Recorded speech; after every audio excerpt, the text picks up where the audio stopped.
این برای آن است که یکی تو به عقلی و به فهمی نکنی، زن فقط برای یک جاگه خوابش نگیری. السلام علیکم بابای حاجی، 6 ماه زیاد ایستادن در راه سفر به نکاح ضرری دارد یا ندارد؟ طوری از سفرکی میشوند، مثلا 6 ماه، 1 سال، 2 سال در سفر میستند، از زن دورن، آیا می در نکاح ضرر میرساند یا نه؟ نه، ضرر نمیرساند، ضرر نمیرساند. فقط ضرر از ضرر دم با ضررتر این است که وقتی که تو نفقه ایشان نمیرسانی، با گذشتن 1 سال 2 سال در بین شما نکاح تان بریده نمیشود. ولی سخن پیامبر گرامی که این لبدنک علیک حق ولی زوجک علیک حق ولی اهلک علیک حق، انا همین حدیث تو را میکشد. انا همین حدیث پیامبر گرامی حال تو را در روز قیامت و در خانه قبر و در همین دنیا حال تو را بد میکند. که پیامبر گرامی میگه بدن بالای انسان حق دارد، زن بالای مرد حق دارد، فرزند بالای پدر و مادر حق دارد. انا همین حق‌هایی را که امروز دادرای ما 6 ماه و 1 سال می ایستند و زنها را فراموش میکنند، پدر و مادرها را فراموش میکنند، انا همین سخن پیامبر که حق به حقدار نمیرسانیم، انا اینجا در ما و شما در پیشگاه خداوند بعد آدم خجالت و آدم در ذلت و آدم در خاری به حساب میرویم. برای این همیشه کجایی که رفتین اون یک شما فراموش نکنین که حتی برکت مرد در حدیث های پیامبر میاد از حساب زن هم میشود. شخص پیش پیامبر گرامی تعلیم میگرفت، یک جوانه، بعدا برادرش آمد نزد پیامبر و گفت ای پیامبر گرامی، آخه این دادری من دایم در صحبت توست، دایم در محفل های درسی توست، آخه این زن دارد، کودک دارد، او بگذارش رود زن کودکش تامین کند، همه این در گردن من است. گفت برادر شکایت کرد. پیامبر گرامی گفت دادری عزیز، گفت من برای تو گوش زد میکنم که انمون درآمدهای فراوانی که خدا برای تو داده است و آن ذخیره هایی که تو در قفای خود داری و امروز این امکانیتی که تو را خدا داده است که خودت هم سیری، زن هم سیر است، کودکات هم سیر است و این زنی دادر و فرزندای دادر سیر است، همه این به خاطر انمین فرزند، نمین دادره که پیش من درس میگیرد، به خاطر این خدا تو را این داده است. فراموش نکن. گفت ببینم به خاطر یک نفره خدا دیگر کس برکت میتید. برای همین بود که پیامبر گرامی یک شخص آمد گفت من چیزی ندارم، پیامبر گفت زن بگیر. دویم بارم آمد گفت آخی یک بارت از همه ماندیم، با گفت زن بگیر. وقتی در سیوم زن این شخص میگد آن چنان ثروتمند شد که حتی انسانی شد که دیگه به مردم زکات میداد. بینه خداوند به توفیل زن این مرد صاحب دولت و صاحب ثروت کرد. برای همین همون نکاح ها در وقتی که داملا میگن 6 ماه اگر بی نفقه بگذاری زن مخیره هست، میتواند که خودش را به یک طلاق باین حرام طلاق گرداند. این زجری است در عزیز. این برای آن است که یکی تو به عقلی و به فهمی نکنی، زن فقط برای یک جاگه خوابش نگیری، بلکه مسئولیت زنداری را دانی.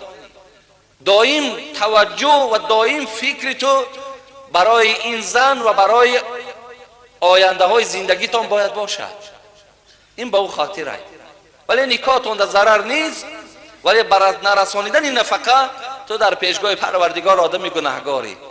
خیلی آدم وقتی نفقه را ندهد برادر عزیز یک بدبختی دارد، میگه خیر عادت است، گندگی کردن هم عادت است، ولی نفس یکی از اینها را قبول میکند. وقتی تو 6 ماه میگذرد، 1 سال میگذرد، سوم روان نمیکنی به زنت یا به فرزندات، تو را میده پروردگار دل تا سیاه میکند، دل تا سخت میکند، تو بیرحم میشوی، آیسته آیسته بعد در همین سین جوانیت بعد به دست یگان با نامرد دیگه کشته میشوی و دنیا را پدرود میگوی میروی. این از آفتاش دادرای عزیز. خداوند پیامبر گرامی را بین در حدیث ها میگه من لم یرحم الناس لا یرحمه الله. کسی در دنیا رحم ندارد خدا با او رحم نمیکند. کسی زن تامین نمیکنه آدمی بیرحمه. کسی به فرزندها خرید نمیکند و هم آدمی بیرحمه. برای این آدم بیرحم کی شد خداوند با او رحم نمیکنه. شما جمله اونا نشین.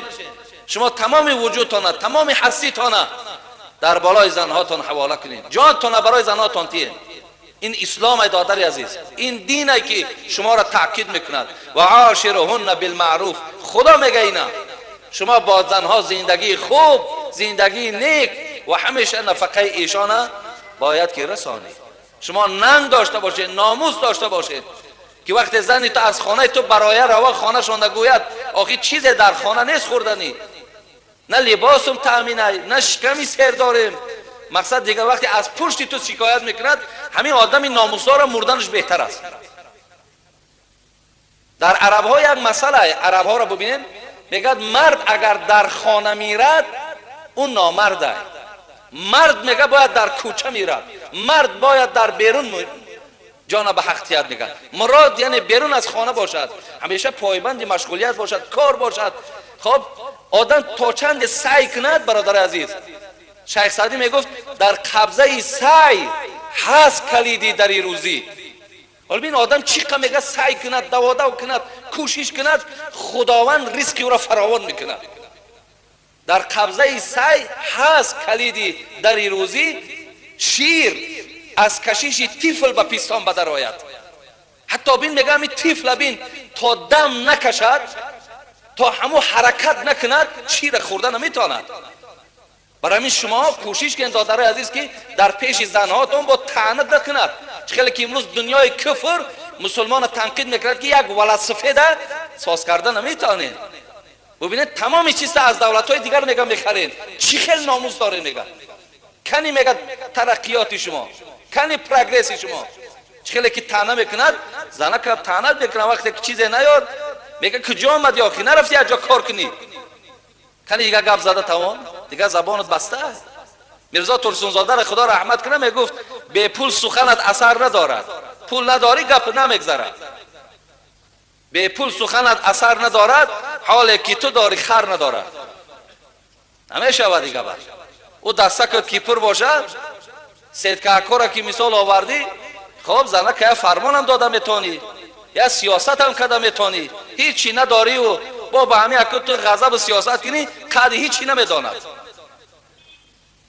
برای همین کوشش کنین که انا همینجا دم گپ تان میگذرد، وقتی دستان پره کوشش میکنین خانه را تامین میکنین انشاءالله شما چی هستین؟ انا بچه‌های گویم دیندار و بچه‌های با اقبال و بچه‌هایی که انشاءالله در پیشگاه خدا قدر و قیمت داره.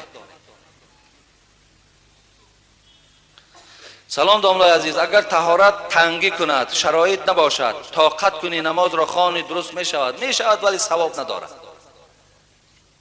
وقتی آدم طهارتش تنگی داره خب نمیتونه خواندن، مثال مشکله میخونه شو به یک حال زاره، همین نماز ای گردنت ساکت میشود و ولی ثوابش نمیگیری. باید نماز با حضور دل خوانده شود. میره طهارت میکنی، خوش رو طهارت میکنی و میای به حضور دل آهسته نرمک که خوب نماز میخوانی، خدا انشاءالله هم قبول هم ثوابت میتیه. یکی این خیلی که طهارت تنگی داره و تو به زوری مثال نماز خواندی، اگه این نماز ثوابش دست بکش، این ثواب نداره، زیرا او در دل خودت قبول نیست. دادر عزیز خودت همین خواندگی ناراحتی، حتی بعدا پشیمان میشه. السلام علیکم دانا، من در وقت نماز خواندنم بر پیش نظرم هر فکرها می آید، چی کار کنم لازم است؟ زیادتر نماز تهجد خوانده در عزیز، برای آنکه در ذهن تو چیزی تو را خلل نتید، تو را در تشویش نیارد، نماز تهجد از زیادتر خوان. خیز از ساعتهای 3 بخیز از ساعتهای 4. خب شما نمازهای تهجد خوانین، از 2 رکعت تا 8 رکعت طهارت کن، نماز خوان، از پروردگار خواهش کن که خدای مهربان یگانه عبادتی که بنده با تو راز میگوید این نماز است. من در همین نماز شیطان مرا وسواس میکند، هر خبر و فکرهای زیاد در ذهن من میارد، خدای مهربان همینها را دور کن. انشاءالله دادر عزیز از جمله کسانی میشوی که یگان فکر خیال دیگر در ذهنت نمی آید. آیت را که من برای شما خواندم و ما امروا الا لیعبدوا الله مخلصین له الدین، این دلالت بر همین میکند که خدای مهربان برای ما بیان کرد که دین و راه دین فقط این است که خالص از برای پروردگار باشد. خداوند از هر عبادتی که در او یک غرض شخصی یا در او شریک گردانیدن چیزی باشد، از او عمل پروردگارمان بیزار است. خداوند در آیات‌های قرآن خبر می‌دهد فاذا ركبوا في الفلك دعوا الله مخلصین له الدین. برادر عزیز و گرامی، ما از همینجا اخلاص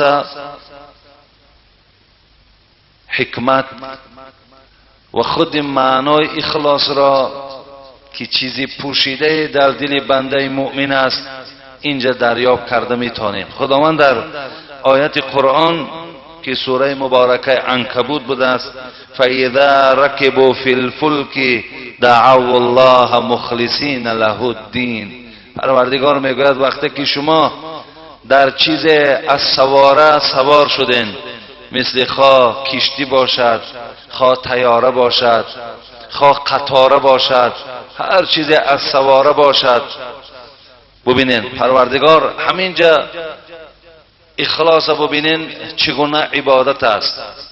وقتی ما سوار میشویم در این چیزهای سواره، دعوا الله مخلصین له الدین.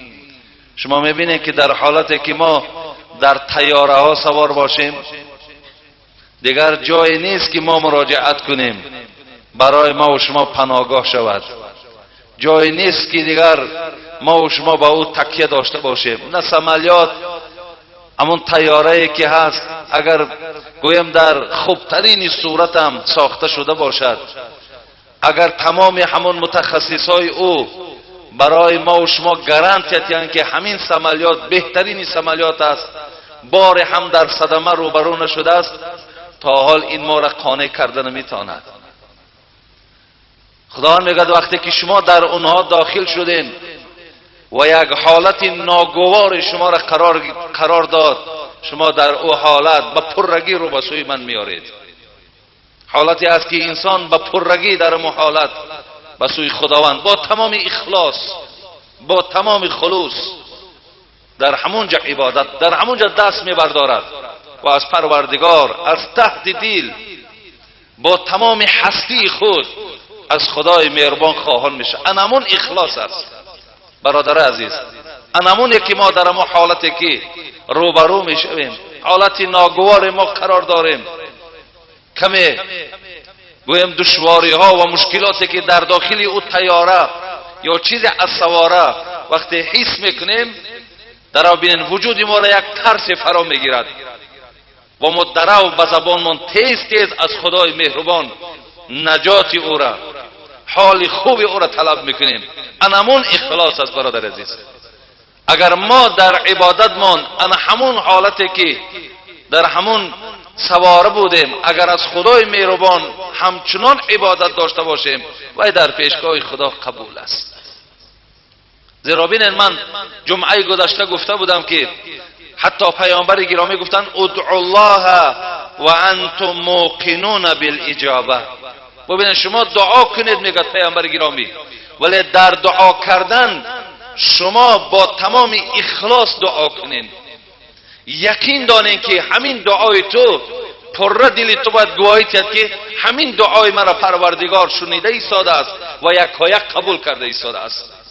اگر تا ما همین اخلاص و همین باوری را در بالای دستمان نآریم، پیامبر گرامی گفتن این دعای شما هم در پیشگاه خدا قبول نمی شود. ولی بسیاری وقت برادرای عزیز شما اهمیت داده باشین، هم تا دستامون هم میبرداریم دعا میکنیم ولی در دلمون چیزی از لذت نداریم و چیزی از محبت نیست و چیزی از قبولیت هم در یادمان هم نمیگذرد. پس این عبادت ما عبادت بی اخلاص است، در این خلوص نیست، در این نیت نیست، در این یقین نیست، در این صدق وجود ندارد. زی خاطر است که دعاهای ما و شما در دوام حدیث پیامبر میگوید خدای مهربان آن دعای را که انسان از روی دل میکند او را قبولش نمیگرداند.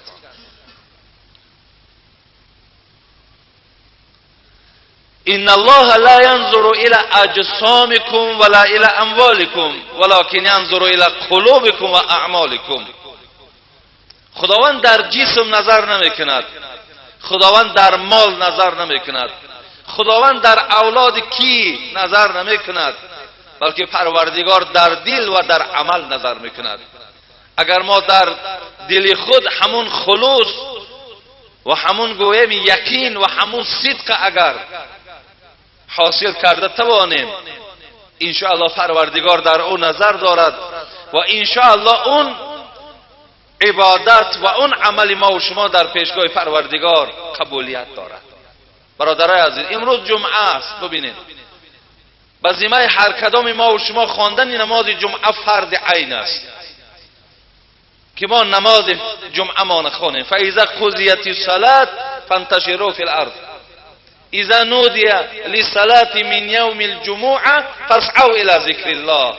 خداوند ما را امر دارد روز جمعه که شد، ساعت جمعه خانی که آمد، اگر دست در زر باشد ترک ساز و نماز جمعه را بخوان. این کنتم تعلمون، اگر به شرط تو فهمیش داشته باشی، تو اگر عقل داشته باشی، اگر تو معرفت داشته باشی، کارت ترک ساز. خدا میگه جمعه تا بخوان.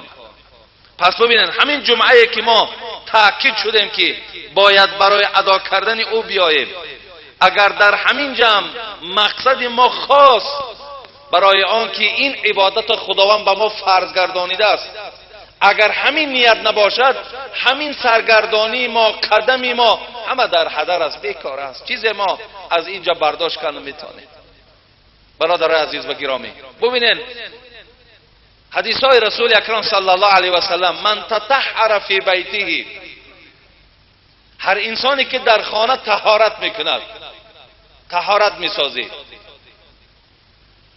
ثم مضى الى بیت من بیوت الله، بعد از آنه که طهارت تمام شد اراده میکنی که من در فلان مسجد رفته نماز میخوانم، ولی ببینین لیقضی فریضه من فرائض الله، همین طهارتی که من کردم برادر عزیز و گرامی و همین اراده ای که در فلان مسجد من نماز میخوانم، شرط ببین لیقضی فریضه من فرائض الله، اگر در همین نیتی که تو فلان مسجد را در نیت گذرانیدی و در همین نیت تو داخل نباشد که این نماز جمعه فرض از فرضای خداست، من به خاطر فرض خدا می روم، همون طهارت و همون سرخم کردن و همون رکوع و سجده تو چیزی در نزد پروردگار قبولیت ندارد.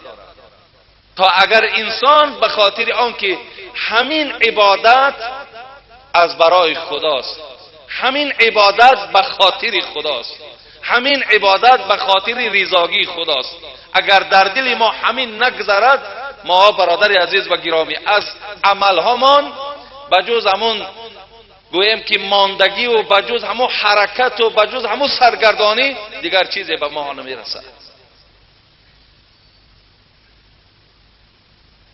برای همین بسیار از شما خواهش میکنم دادرای عزیز و برادرای خیلی مهربان که امروز از اکثر ما و شما خدا را شکر که توفیق نماز خواندن داریم، توفیق صدقه داریم، توفیق روزه گرفتن داریم.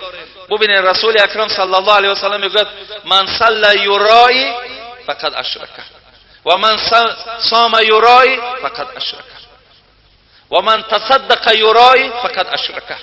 اگر تو نماز خوانی به خاطر آن که تو را گویند نماز خوانی، ولی برادرای عزیز بسیاری از ما و شما که به خاطر خدا نیت میکنیم شاید در ذهن ها منگذرد نخواه آدمی باشد که نماز به خاطر خودنمایی خواند. پر است برادرای عزیز، پر است از شخصانی که نماز میخوانند تا که گویند که نماز خوان است، مسجد می آید تا که گویند که وای مسجدی است. برای چی بزرگای ما و شما میگن کلیدی دری دوزخ است آن نماز؟ ولی ببین نماز نخواه کلیدی دری دوزخ باشد. کلیدی دری دوزخ است آن نماز که در چشم مردم گذارید دراز. اگر در چشم مردم نماز بسیار با زیباگیش خوانید، مردم ترا نگه دارند، تو بسیار رکوع خوشرو میکنی، سجده های خوشرو میکنی، خواب گویم طولانی قرائت میکنی، آن چنان زیبا عبادت که مردم نگاه دارد و در دل تو هم همچنان گذر میکند که بگذار نماز زیبای مرا و ها تماشا کنند. حضرت ها چی گفتن؟ کلید در دوزخ است آن نماز. این نماز تو کلید همو در دوزخ است. این نماز تو نماز در پیشگاه خداوند نیست برادر عزیز. ترسم نرسی به کعبه ای اعرابی که این راه تو می روی به ترکستان است. حاجی های محترم، این بزرگ خدا حاجی ها را اشاره میکند. ترسم نرسی به کعبه ای اعرابی که این راه که تو می روی به ترکستان است. اگر حج ما به خاطر آن باشد که حاجی بابا گفته ها بالا بالا ممکنند، یا در بین مردم به نام حاجی معروف و مشهور باشیم، بزرگان میگن تو کعبه نرفتی، تو ترکستان رفتی.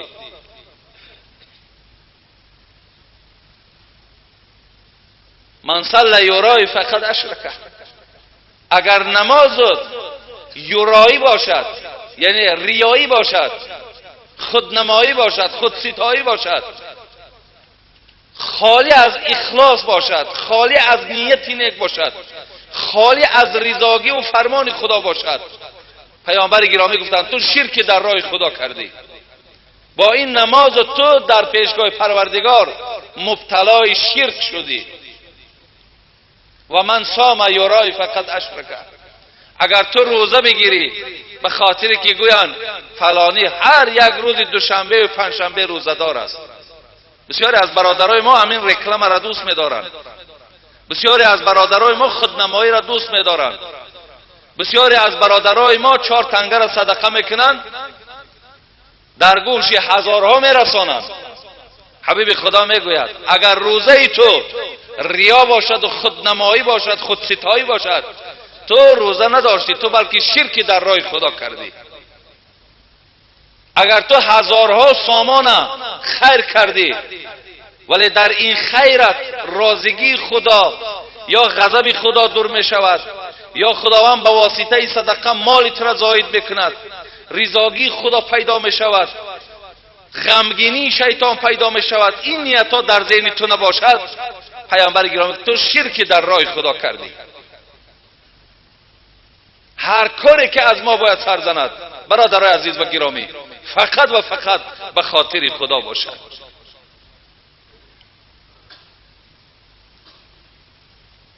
من یک معامله را که در روز قیامت می شود برادرای عزیز و گرامی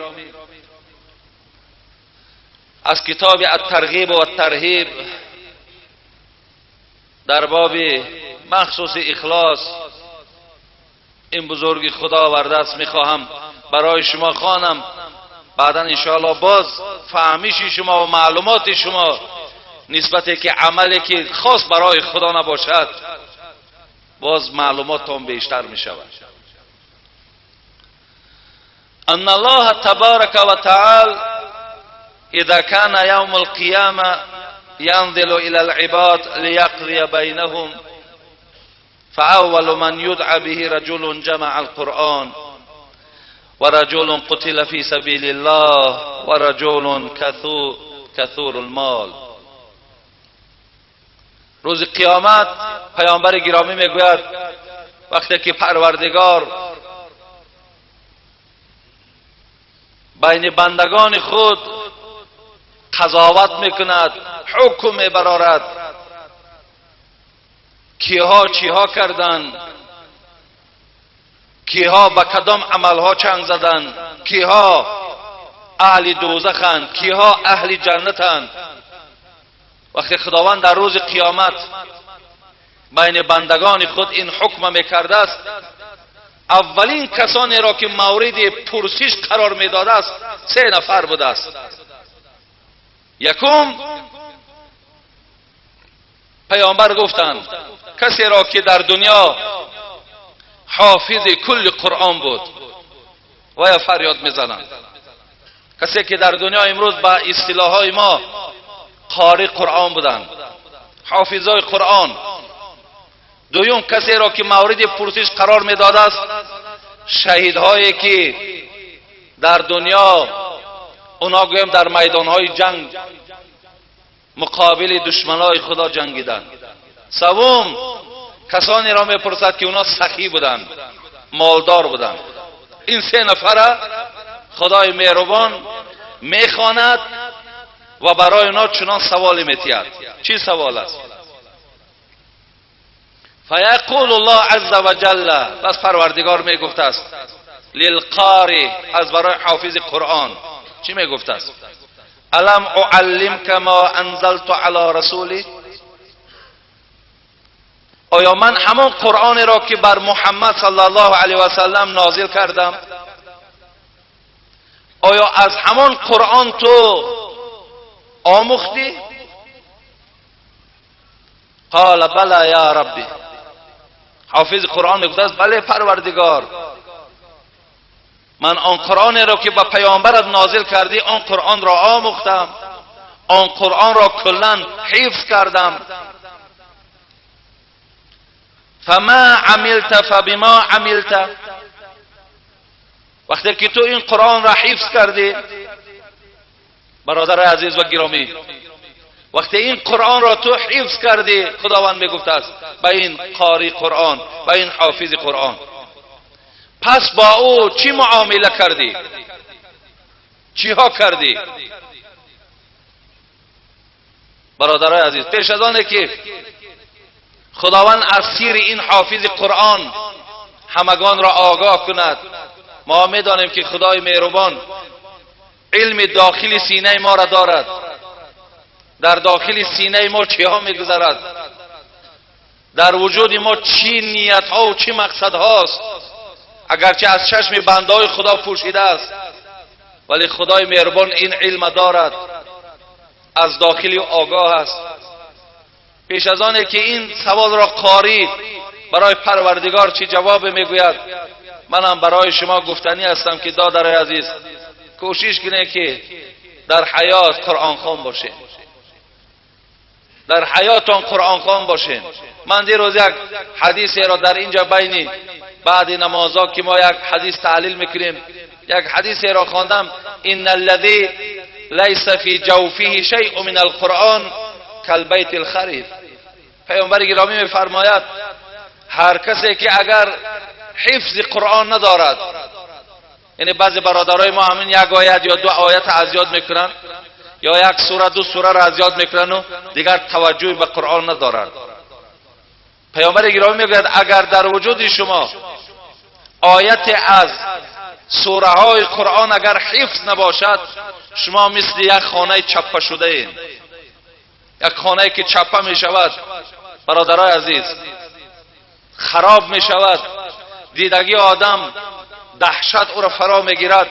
انسانی که اگر قرآن خوان نیست، انسانی که در وجود خود حفظ آیت های قرآن ندارد، مثل همون خانه های چپه شده اند. یعنی به حال اونا باید ما غمگین باشیم. امروز الحمدلله برادرای عزیز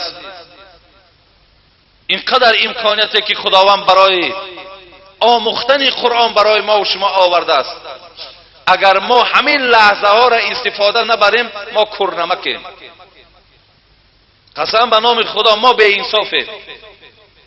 حالا که روایت ها هست که اگر هر روز کسی 40 آیت قرآن را با چشم خودش با دستای خود قرآن را نکشاید، 40 آیت را نخواند، این آدم حق قرآن به جا نآورده است. این قرآن بالای او در روز قیامت دعوا دارد که این آدم در من ناسپاس بود، این آدم در من شکرگزاری نمیکرد. امروز دادرای عزیز عیب است که جوانای ما مثل همون موسفیدای 100 ساله و از 100 بالا فقط بوسه کردن قرآن دانین و خلاص، فقط با دست طهارت داشتن قرآن دانین و تماس. خیلی جای عیب، خیلی جای تأسف که شما یک جوانای تنومند خداوند همه شرایط امکانات برای شما داده است و شما از خواندن قرآن محروم باشید.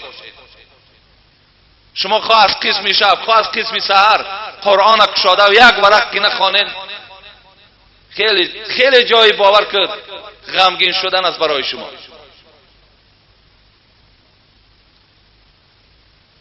وقتی از قاری میپرسید از پروردگار پس با این قرآن حفظ کردی چی کردی؟ چی خدمت ها کردی؟ قاری میگفت است اقوم به انا اللیل و انا النهار. پروردگارا من شبها میخواستم روزها میخواستم این قرآن را میخواندم، این حفظ قرآن را از ذهنم دور نمیکردم. قاری به سوی پروردگار میگفت است فیقول الله کذبت و تقول له الملائکه کذبت و یقول الله تبارک و تعالی بل اردت ان یقال فلان قاری. بعدا پروردگار نه به همه قاری نه به همه حافظای قرآن بلکه با کدامی همو که از همه گروه باشد معامله خداوند همچنان است. بعدا خداوند میگفته است ای قاری تو دروغ میگویی، بل کذبت. ملائکه های پروردگار میگفته است تو دروغ میگویی قاری، و خداوند میگه بل اردت ان اقول له قاری، بلکه تو را مرادت این بود که حفظ قرآن کردی و در بین مردم خوش آوازی کردی به خاطر که گویم فلانی قاری است. تو به این خاطر حفظ قرآن کردی. حتی یک حدیثی را در برابرش نگاه کردم که روایت بیهقی است. پیامبر گفته بود است من قرأ القرآن یعکل به الناس جاء یوم القیامه و وجهه عظم لیس علیه لحم. اگر کسی که قرآن را علم را به خاطر خوردن مال مردم از خود کند، یعنی به وسیله علم به وسیله قرآن خواهد که مردم طلا و تاراج کند، خواهد که مال مردم به دست بیارد، پیامبر گفتند این گونه عالم ها این گونه قاری ها روز قیامت وقتی میخیزند در چهره هاشان گوشت وجود ندارد. یعنی چیز در چهره های ایشان از گوشت وجود ندارد. برادرای عزیز ببینن چهره را پیامبر گرامی گفت خداوند از چهرهش، یعنی جایی که حسن و جمال در او وجود دارد، خداوند همو حسن از روی این انسان میگیرد، به خاطر که این آدم ارادش دیگر چیز بود، ارادش پیشروی و خدمتی در دین نبود. پس از آن میگوید به سوی شهید میپرسید است، از شهید هم میپرسد. چی میپرسید است؟ شهید هم همچنان شهید در راه خدا شدی؟ بله شهید در راه خدا شدم. چگونه ای که در حدیث های می آید که پیامبر گرامی در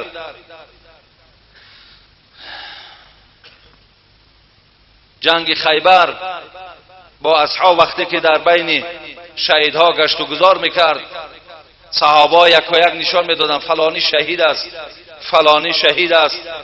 میگوید بناگاه به نزد یک شخصی آمدن که چهره و شکمش به سوی زمین است، فقط پشتش به سوی آسمان است، ولی کشته شده است. اصحاب میگوید نشان دادن پیامبر این قسم در جنگ بسیار شجاعت نشان دادند، این قسم گفتن شهید است. پیامبر گرامی در جواب اینی رأیت فی النار، گفتن این شخص گفتن من در دوزخ میبینم. برادر عزیز این شخص گفتن من در دوزخ میبینم. این حدیث مسلمه فی بردت غلاها او عباءه. ببینید من اینو در دوزخ میبینم، صحابه حیرت دماندن که آخه این شهید، این همراه ما بود، این مقابل دشمنای خدا می جنگید. وقتی که میگه پهلوش گردانیدن، در زیر بغلش یک قطعه لباسی را از بیت المال دزدیده بوده است. برادرای عزیز و گرامی، و از مال غنیمت وقتی که می جنگیدن برای پیامبر ما و شما میدونین که در محاربه ها مال غنیمت برای پیامبر حلال بود گرفتنش. یعنی وقتی که یک جا را که هجوم میکردن، مال و ملک اونجا برای اینها حلال میشد. این قاعده جنگ همین است. ولی این بنده خدا به تقسیم کردن الله که یک پاره را گرفته در زیر بغل که پنهان کرده بوده است، یعنی خیانتی در مال کرده است. و وقتی که می جنگید پیامبر عالی باید در زیر شکمش او را ندیده با نور نبوت گفت این را من در دوزخ میبینم. برای این شهیدم خدای مهربان میگفته است تو دروغ میگویی، ملائکه ها میگفتند تو هم دروغ میگویی. بعد از آن خداوند میگفته است بلکه تو ارادت همین بود که تو را گویم بسیار جوانمرد بود، بسیار شجاع بود. یعنی تو به خاطر این کلمه ها جهاد کردی. همچنان سیوم نفری که اینجا موردی پرسش پروردگار قبول میگیرد، این آدمی است که در دنیا مال خود را گویم خیر احسانی که ما و شما امروز میگوییم خیر احسان میکند، ولی در خیر احسانش هم نیتش چی است؟ نیتش داناندن است، نیتش فهمانیدن است، نیتش ریا است. پس پروردگار با اینها همچنان معامله را روا می‌بیند. خلاص از این پرسشی که خداوند نسبت اینها میکند معلوم میشود که اگر ما هم برادرای عزیز هر عبادتی را که در دنیا به خاطر خدا اگر انجام ندهیم، پس وای در پیشگاه پروردگار قبولیت هم ندارد. حتی شما را من خبردار کردم که همین جمعه‌ای که ما و شما میاییم، نمازهای 5 وقته که ما و شما میاییم، برای جماعت ها ما و شما دوهایی که میکنیم، حتی حرکت هایی که میکنیم، اگر همینا برای رضاگی خدا نباشند یا در دل ما نیتی رضاگی پروردگار نباشد، پس در این عبادت های ما و شما هیچ چیز قبولیت پیشگاه خدا در وجود ندارد.